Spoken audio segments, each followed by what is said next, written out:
Butik 876 med Nana i spidsen er nomineret som årets servicebutik.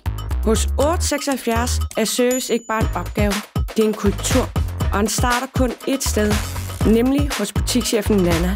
En kultur opstår, når mennesker deler de samme værdier og derved laver en fortælling. Lige netop denne butik, der ligger i den lidt hårde del af Brønshøj, har valgt at lave en fortælling om en lokal butik, der møder medgang, men også modgang. Men uanset hvad de møder, er det altid medarbejderne og kunderne, der er i fokus. Om det er medarbejdere, der skal have hjælp til at bytte vagter, kunder, der skal have en vare, som butikken ikke selv har, eller en kollega, der har behov for hjælp, så er butikken altid klar på hjælp. Derved er det ikke blot endnu Netto, det er den lokale Netto på Frederikssundsvej.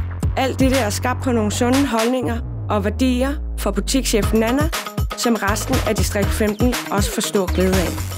Kæmpe stort tillykke til butik 876 og butikschef Nana.